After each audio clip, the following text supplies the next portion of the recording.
When your sport pole has arrived, the first thing you want to do is remove the packing list from the outside of the box. You'll find your packing list or invoice, easy to install supplement, and height chart. After you open the box, pull out the instructions manual and open to page 2 to review the box contents. Additional items that are sold separately are the tape measure, the stud finder, the magnetic level, and a hex key set. The large poles are your main pole pieces. The B pole is one of the large pole pieces.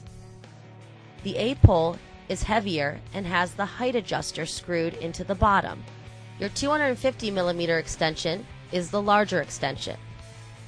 The 125mm extension is the smaller one that comes attached to your 180mm X joint. There are two 200mm X joints which you will use to connect your two main pole pieces and the 250mm extension if needed. The base plate and ceiling plate come in the two compartments.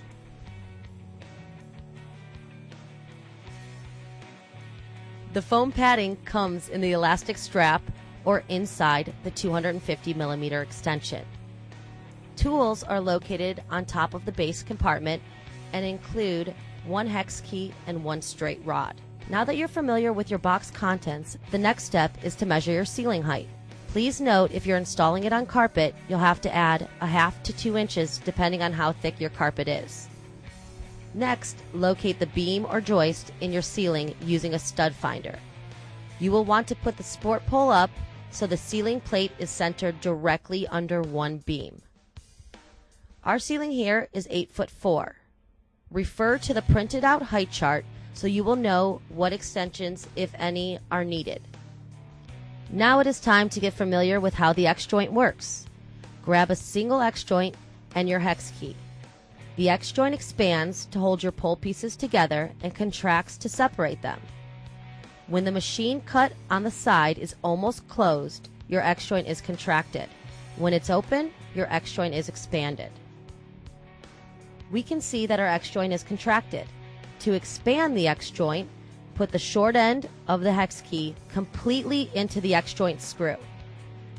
Turn the hex key clockwise and you'll notice the machine cut opening.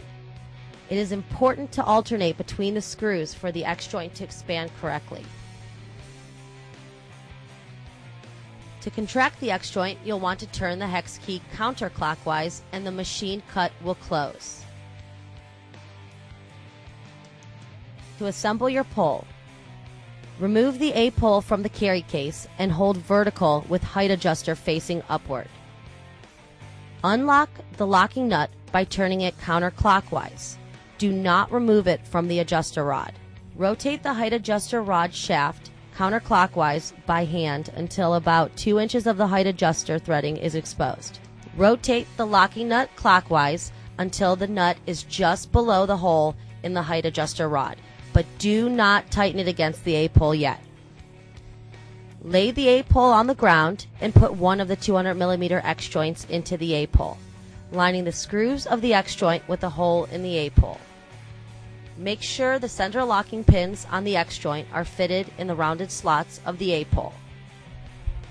Now attach B pole, lining the screw of the X joint with the hole on the lower part of B pole.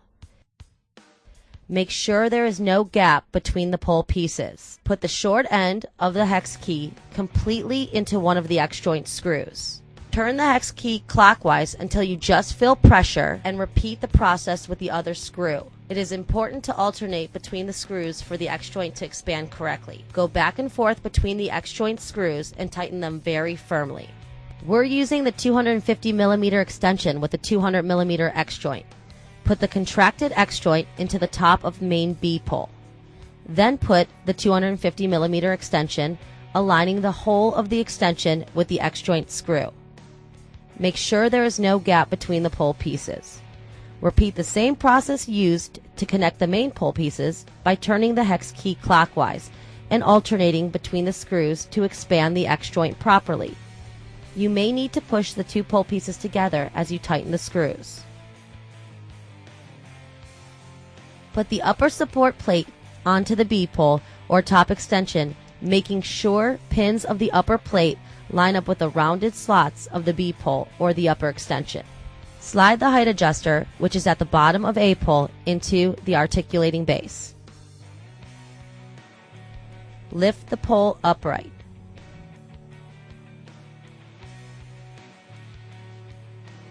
Insert the straight rod into the height adjuster hole and hold the rod so it does not turn. Rotate the pole counterclockwise to expand the pole.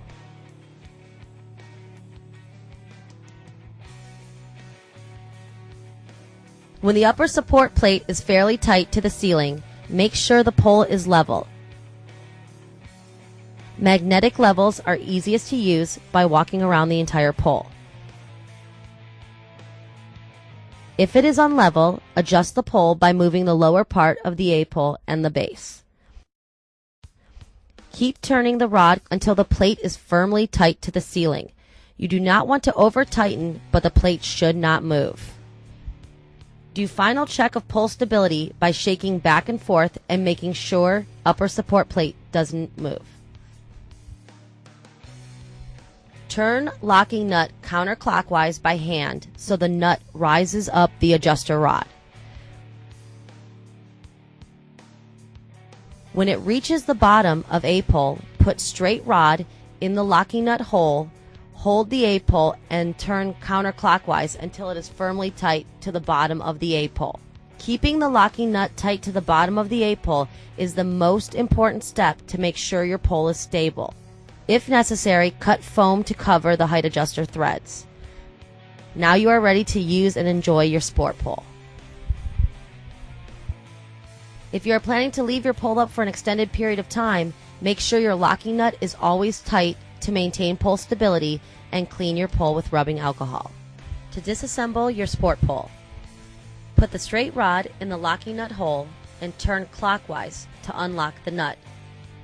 Use your hand to unscrew the nut to just below the adjuster hole. Put straight rod in adjuster hole and turn counterclockwise until the ceiling plate is barely loose. Then hold the rod with your foot and turn entire pole clockwise to lower the ceiling plate from the ceiling. Lay the entire pole on the ground, remove the ceiling plate and the base. Use the large hex key to contract all X joints by turning hex key counterclockwise. Then separate all pole pieces from the X joints. Pack your pole in the carry case by putting the largest pole pieces on the edges and the smaller pieces in between.